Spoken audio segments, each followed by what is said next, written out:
A young perspective on hot-button issues around the world. This is The Hub. Hello and welcome to the second episode of our Roundtable, the CPC at 105, Leading Through Change on CGTN. I'm Wang Guan in Beijing. As the Communist Party of China marks its 105th anniversary, it offers an opportunity to reflect on how a large organization can navigate long-term development while continuously responding to evolving social, economic, and institutional challenges. History suggests that the greatest challenge facing many organizations is not just setting ambitious targets, but maintaining the capacity to respond to new problems, upholding accountability, and evolving without losing strategic focus. Over the past century, China has grappled with a wide range of governance challenges, from poverty reduction and rural development to institutional discipline, anti-corruption campaigns, technological transformation, and long-term infrastructure planning. Behind all these initiatives lies a deeper question. What enables a governing system to define priorities, mobilize resources, manage risks, and translate experience into future policy making?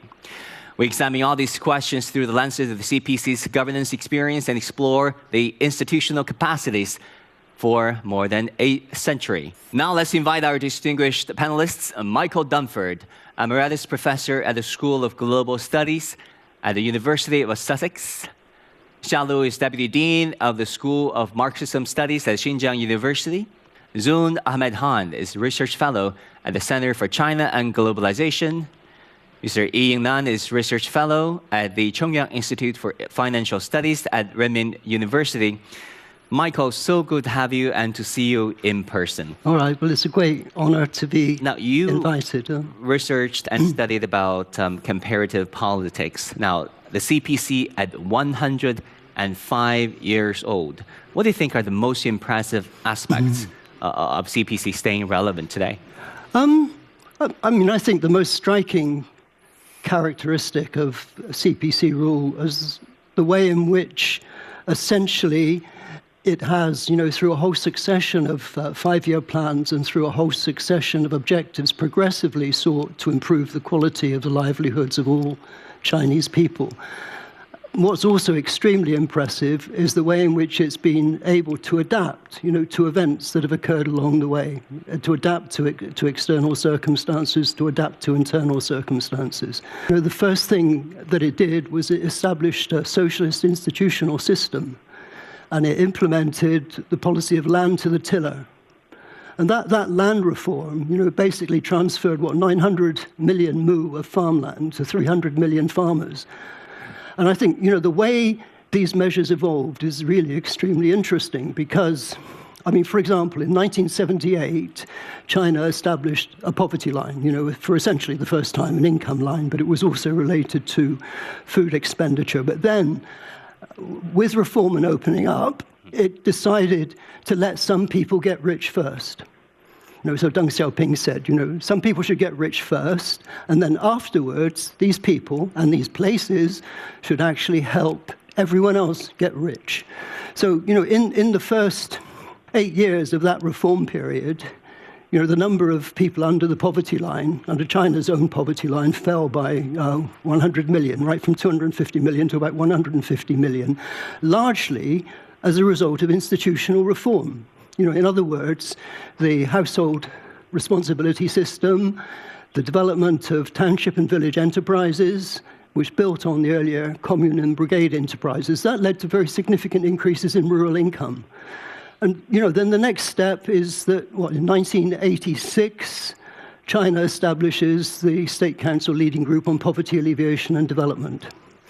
And when it did that, they adopted, a development-oriented poverty alleviation program. So the idea was that people would be lifted out of poverty through a process of development.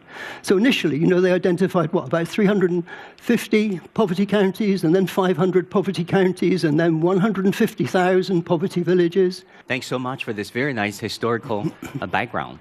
Very nice indeed. Now, Professor Xia Lu, one argument is that when institutions stay in place for a long while, they become rigid, right? How do you see the CPC balancing rigidity with flexibility? Well, this is a very good question. Well, I actually would like to use two examples to do this explanation. One example is related to what Professor just mentioned, the poverty eradication, poverty alleviation. Well, actually, in China, Chinese government, in 1994, it was Chinese government's first official, poverty eradication project. In 1994, that was called the 8-7 eradication or 8-7 poverty eradication. How do we understand 8-7? That is to say, to help 80 million people to get rid of poverty in 7 years, from 1994 to the year 2000. So that's the first official poverty eradication. Then people would ask, why before 1994, why in 1970s, 80s, Chinese government did not have this kind of poverty alleviation project? Because we know that the CPC or the Chinese government or even the Chinese leaders, they would think of the poverty as a glorious way. To get rich, back those kind of years, to get rich, it's not glorious. To get rich, maybe get you as the target of criticism. So, in those kind of time, people would be used to poverty. People would be used to this kind of, the low quality of life. But that's not the way, but that's not the original mind of the CPC. That the original mind of the CPC is to, get emancipation of the Chinese nation and to get Chinese people in a very prosperous life, prosperity. So it's a way of thinking. It's always kind of a dynamic way of thinking, to dynamic way of focusing on the question or identifying the real question. So in certain period, I would like to say that honestly, some of our kind of leaders, they lost the capability to identify the real question of China. They just follow other countries' paths. They just follow other countries, let's say, way of doing business, way of doing socialist construction. So always identifying our own question, always identifying our own kind of challenge is the way to keep, let's say, energetic. Zoom, a great friend of us, Eric Lee, used to say that I agree that in China, you can probably not change political parties, but you can change policies. In the US, you can change political parties, but you cannot change policies. There's some truth to it, right? When it comes to the flexibility and adaptation and the course correct of the CPC. Look at all the examples we've already discussed. People's lives have consistently improved. People's opportunities open to them have consistently improved, from how long they can live to the quality of health they can expect, to the quality of job opportunities, to the capacity. Look at the infrastructure within China. They can go from Beijing to Urumqi to Nujiang, anywhere they want. I think that expectation, one of the questions you asked initially was, what keeps the CPC innovative, creative, and not rigid? I think one of the reasons is also the hunger among Chinese people to improve their lives. They're constantly demanding more of their government. They're constantly demanding more improvement, more opportunities. They have access to what's happening in the world. They expect the best, and they know that anything is possible. They know that, I'll give a quick example again, that we were in Tonglu 4 or 5 years ago. It's a very small county, I believe, right?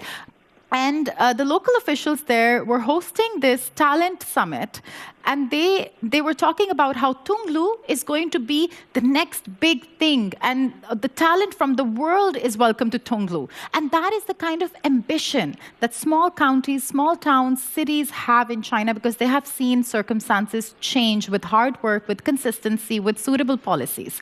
So Eric Lee is absolutely right. I mean, what Chinese people expect is change that impacts their lives, and they have received that change. And the demand for that change is increasing. And that's the whole point. Like, you keep constantly looking for room for improvement, and Chinese people are dynamic. Now, Mr. Yi, Yes. how do you see the CPC becoming, in effect, one of the most innovative parties in the world, both in terms of institutional designs to revive its own organizations, and in terms of propelling the society forward in technology, in modern infrastructure, and in all these global initiatives? And that's a very good question. I think we have to go back to the institutional details or institutional designs of the party. And in the last session, we discussed how vibrant the political system is. And actually, the CPC's core leaders have a very curious mind about new things. I think that's the most important thing. And the reason that they have a curious mind about new stuff, new technology, and new phenomena around the world is that the selection system that's baked into this political selection system that promotes those guys that with a curious mind to become leaders of the country. And once we have this top design in place, then we can say that the entire design of the political system actually promotes all layers of governments, including the provincial level, the municipal level, or the village and township, to all adore the mentality of innovation and try to break, to walk out of the comfort zone and to embrace new technology. And another thing I want to mention is that for development of this kind of technologies, we have to think in terms of long-range planning. So in the sense that, for example, poverty alleviation, I would call that a phase one, right? Because in the beginning, we have, let's say, hundreds of millions of people staying in poverty. Number one priority is to get them out of poverty, give them electricity and education and food and shelter and stuff. And then we have moved to phase two, which is the rural revitalization. So these two are actually connected. We need a more precise instrument to make sure that those spots in the village, blind spots in the village that were probably previously neglected by the flood irrigation, they got water, okay? So that we can precisely identify those people that are still in poverty. Over 800 million officials, village-level officials, down there to live with them, to eat with them, and to talk with them, and to figure out what kind of resources they lack and what's the root cause of this poverty. And then we have to come up with some new tools and allocate the resources to help them get them out of poverty. And that's, I would say, that's the institutional innovation that we're seeing out there. So when we mention innovation, it's not just about new technology, it's also about new institutional technology. And that's actually handed down from the top management of this country. Yeah, it has a lot to do with the cultural fabrics, that are underlying all these policy innovations. Now, Michael, when you think about innovation, and when you think about the R&D input into Chinese industries, Chinese industrial policies, the emphasis on self-reliance technologically, and all the products that we have, right? The DJI drones, the BYD that's running on the streets of the world, and even on some consumer products such as Labubu. How did the CPC foster this very innovative ecosystem?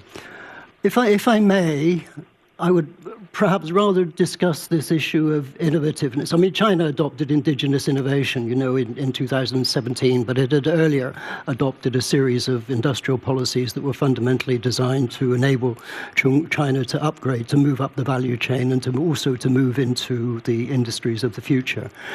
But innovation, is present in all areas of Chinese policy. And, I just want to come back to this question of poverty. I mean, the point is that what happened after 2013 was in many ways quite extraordinary, because they introduced this targeted system. So what do? They used big data, information networks, basically to compile immense databases. Individuals in villages were allowed to nominate themselves. And then they did something that they had experimented with in the past, in the early part of the new millennium.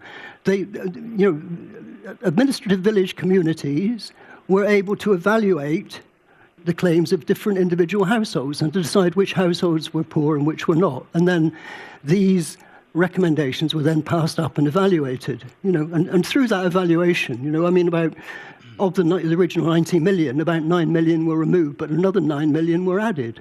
Now, what they then did, the role of these cadres who were sent down to these villages, was mentioned. We're talking about an immense commitment of human resources on an extraordinary scale.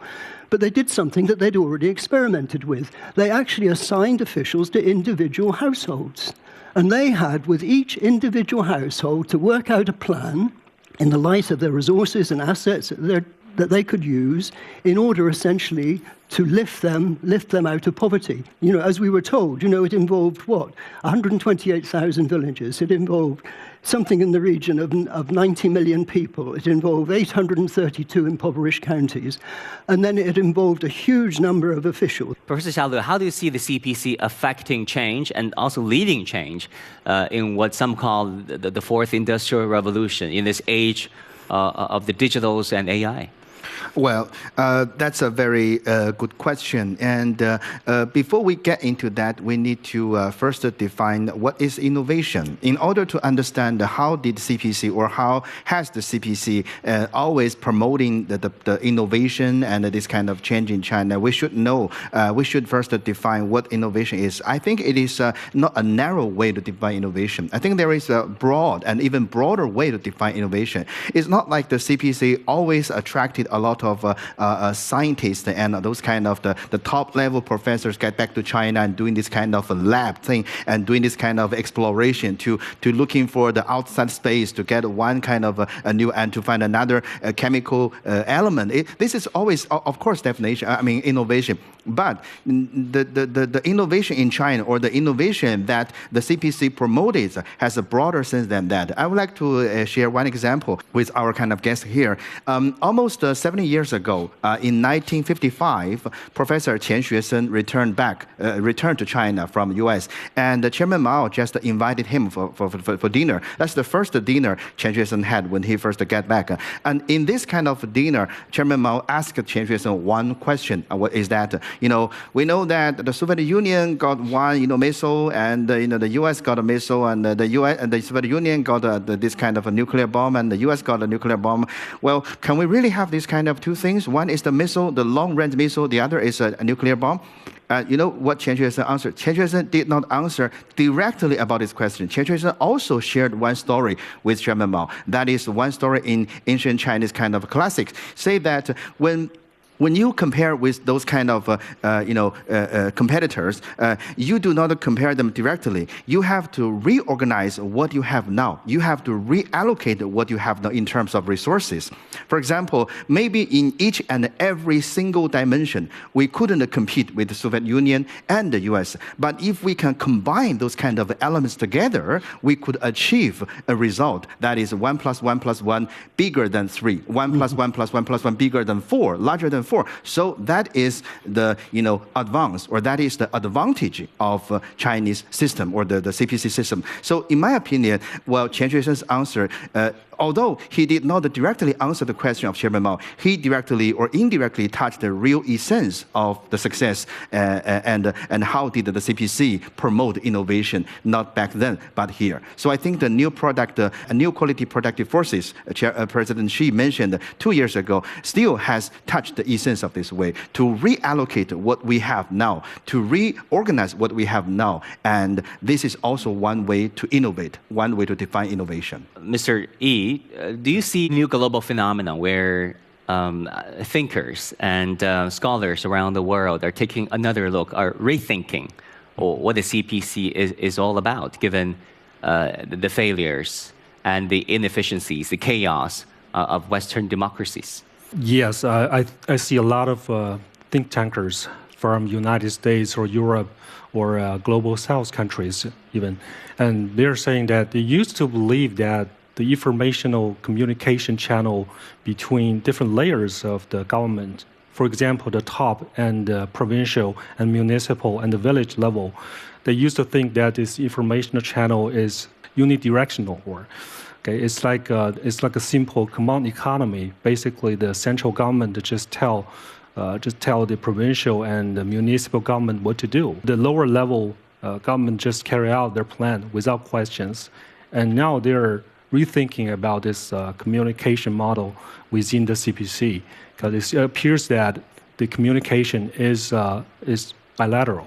For example, during the planning stage, the central government may have some idea about how to develop the economy further, but that's a pretty broad strokes. They might come up with draft some outlines, and of course there will be redrafting again, that kind of thing, and they submit the report to the National Congress. and for approval, which give that outline legal authority, that kind of thing. And then, but the central government don't micromanage how this outline is implemented in the provincial level. So I'll give you one example. For the 14th five-year plan, well, actually the outline says that we need to cut the carbon emission by 18%. But the outline really doesn't say how we're going to do it. And then we see that different provinces in China, they went to different directions. For example, some provinces might focus on renewable energies, and others might do some carbon trading or industrial upgrading. These are all acceptable choices. And the center really don't say, no, you can't do that, you can't do that. Okay, these are all within the unified framework, and that works at all. That works pretty well. Okay, and I think that's the stuff that strikes the, I would say, Western and other country think tanks the most. Zoon, how do you see, what kind of a leader do you see the CPC becoming in this world of change, profound change, should I add? I mean, the kind of purpose, a sense of purpose that it takes and it feeds to think about people in general. I mean, look at how the CPC has prioritized the well-being of even one person. I mean, even if one person is living under poverty, it is worth investing in. It is worth understanding. It is worth researching. And look at the kind of, I mean, on a broad level, globally, we are going through what I would say, and I think many people will agree, a kind of spiritual crisis, a lack of purpose.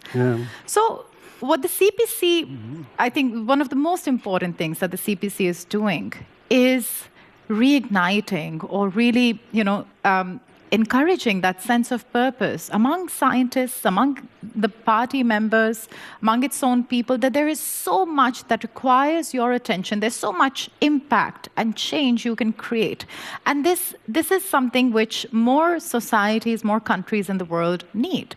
There's so many very privileged people in very developing, very poor countries. Unless they are incentivized to or forced to look at the raw realities of those worst off in their countries, they will not be able to understand what should be contributed. They won't be able to realize that there really are solutions to those issues, and that solving those issues is going to benefit society at large, even them, even those individuals.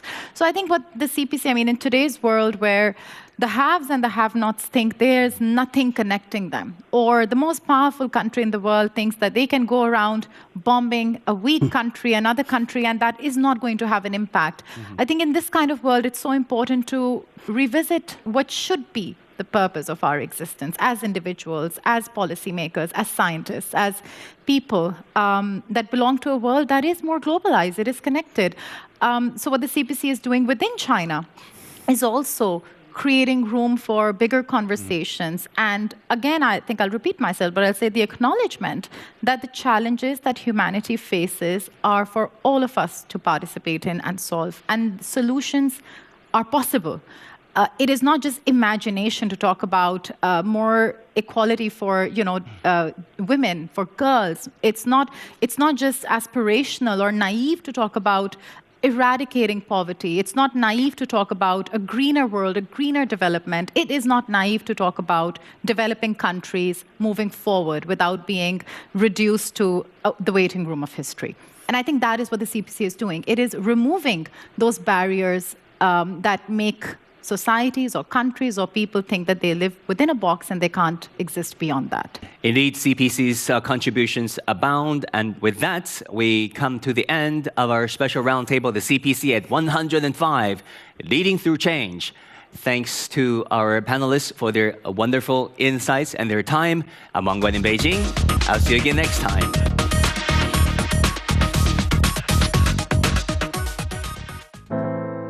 From Liangjiahe, a village on the barren Loess Plateau in northwest China, to Zhongnanhai, the center of China's top leadership in Beijing.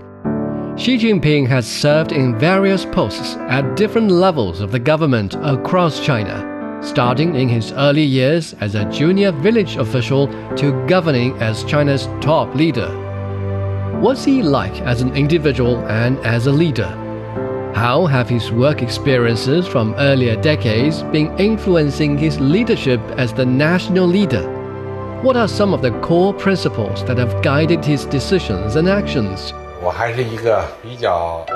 I consider myself a relatively hard-working person. I know very well that people's biggest concerns are education, employment, income. We can't pursue development through destructive methods, depleting the legacies from our ancestors while exhausting the options for our future generations. The Stories of Xi Jinping podcast series shares the life and work experiences of Xi Jinping and explores the formation of his governing principles, philosophy, beliefs, among others. Getting to know Xi's thoughts on national governance and how his leadership took shape may help you better understand China's path, governance, and principles. You can follow the Stories of Xi Jinping podcast series on all major podcast platforms.